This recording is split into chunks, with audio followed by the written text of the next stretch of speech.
warahmatullahi wabarakatuh. Perkenalkan, nama saya Julia Nurmayanti dari Pendidikan Vokasional Teknik Elektro Universitas Sultan Ageng Tirtayasa dengan NIM 2283190007. Pada kesempatan kali ini, saya akan menjelaskan mengenai manajemen bengkel serta laboratorium pendidikan vokasi. Pertama-tama, kita akan menjelaskan mengenai manajemen bengkel. Nah, manajemen bengkel itu apa sih? Manajemen bengkel itu merupakan cara untuk mengelola bengkel melalui tahapan-tahapan mulai perencanaan, penganggaran, implementasi, dan evaluasi supaya bengkel menjadi lebih maju. Setelah kita menjelaskan mengenai bengkel, lanjut itu menjelaskan mengenai laboratorium. Nah, laboratorium itu apa sih? Laboratorium itu merupakan sarana pelengkap suatu lembaga pendidikan vokasi kejuruan. Nah, laboratorium itu juga merupakan ruangan atau tempat yang dimana biasanya digunakan oleh praktikan untuk melakukan sebuah eksperimen.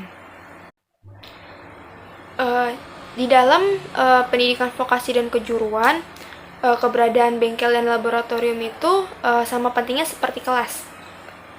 Jadi sarana bengkel dan laboratorium itu merupakan fasilitas yang mempunyai fungsi lanjut dan berkaitan dengan fungsi pembelajaran di kelas.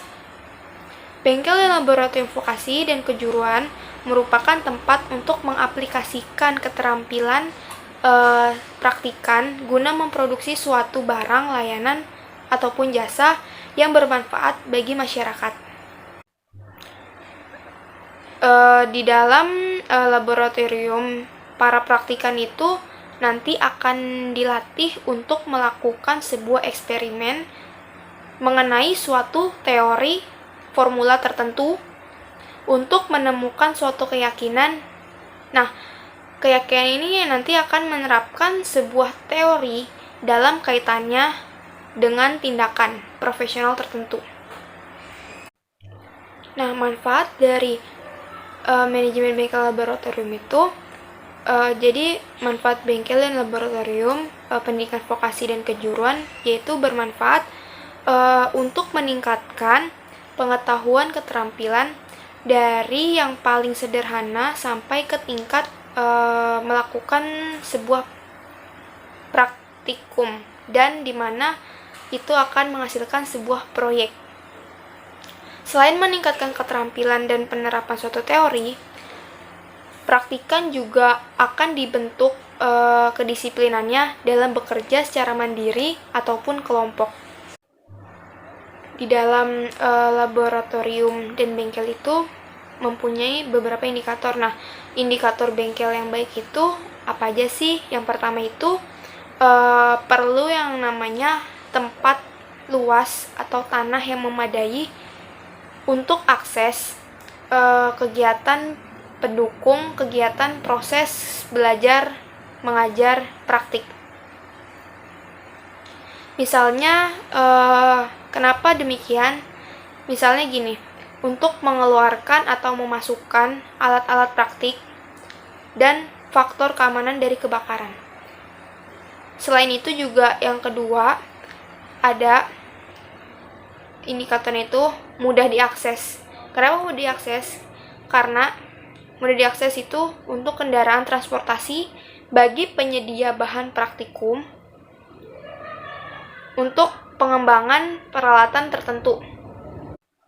Selanjutnya, yang ketiga yaitu harus adanya beberapa ruang yang berkaitan dengan kegiatan praktikum ini, seperti ruang teknisi ataupun ruang-ruang untuk menyimpan beberapa peralatan untuk praktikum.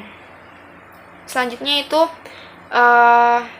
pencahayaan matahari yang cukup terang dan ruang praktikum yang tidak lembab, serta ruang praktikum yang terjaga kebersihannya. Dan indikator yang terakhir yaitu ruangan praktikum itu harus dilengkapi dengan alat-alat pencegahan kecelakaan, misalnya kotak P3K ataupun pemadam kebakaran seperti APAR.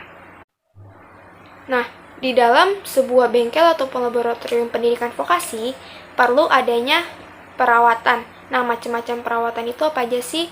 Secara garis besar, perawatan bengkel ataupun laboratorium itu dapat dibedakan menjadi dua, yaitu perawatan terencana dan perawatan tidak terencana. Perawatan bengkel dan laboratorium dikatakan terencana itu jika suatu kegiatan praktikum sudah dijadwalkan secara pasti dan sistematik. Seperti halnya perawatan harian, mingguan, bulanan, bahkan satu semester. Perawatan yang lainnya yaitu perawatan tidak terencana. Dikatakan demikian karena kegiatan perawatan itu dilakukan ketika kegiatan praktik di bengkel ataupun laboratorium terjadi sebuah gangguan atau kerusakan pada bagian alat ataupun mesin, sehingga menyebabkan alat tersebut ini tidak berfungsi secara optimal. Itu yang dinamakan perawatan tidak terencana.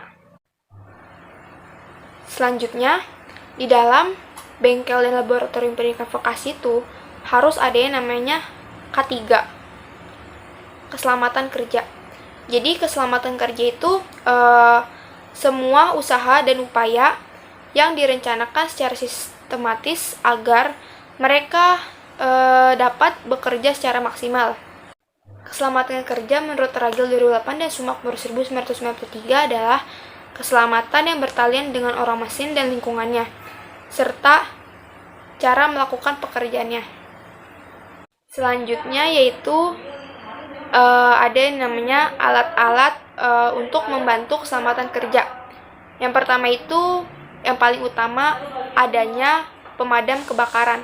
Nah, ini seperti yang kita tahu ya, pemadam kebakaran ini merupakan alat untuk pencegahan kebakaran apabila telah terjadi korsleting listrik.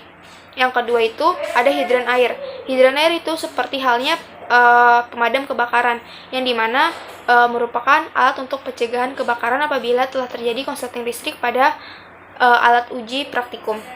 Dan yang terakhir yaitu ada kotak P3. Kotak P3 ini biasanya berisi dengan obat-obatan, yang dimana obat-obatan ini apabila telah terjadi kecelakaan bisa digunakan. Selain itu, juga ada yang dinamakan faktor penyebab kecelakaan. Faktor penyebab kecelakaan itu ada 3 yang menurut saya. Yang pertama itu udah pastinya api. Nah, api yang besar dapat menyebabkan kebakaran bengkel. Nah, yang kedua yaitu listrik. Apabila terdapat listrik yang melampaui kekuatan ataupun daya yang dapat menyebabkan terbakarnya peralatan maupun bengkel. Yang seperti yang saya jelaskan tadi, listrik ini bisa berakibat fatal apabila ketika praktikan melakukan praktikum, namun alat itu tidak berjalan dengan semestinya. Nah, listrik ini juga dapat berbahaya bagi kelancaran kegiatan praktikum itu. Dan yang ketiga yaitu faktor penyebab kecelakaan biasanya disebabkan oleh cahaya. Memang cahaya yang tepat itu bagus. Namun, ruang bengkel dan lab yang kurang cahaya dapat menimbulkan kecelakaan maupun kurang sehat pada indera penglihatan praktikan. Mungkin cukup sekian yang dapat saya sampaikan. Semoga apa yang telah saya sampaikan tadi bisa memberikan sedikitnya informasi untuk yang lihat video saya. Kurang lebihnya mohon maaf. Wabillahi taufiq wal hidayah. Wassalamualaikum warahmatullahi wabarakatuh.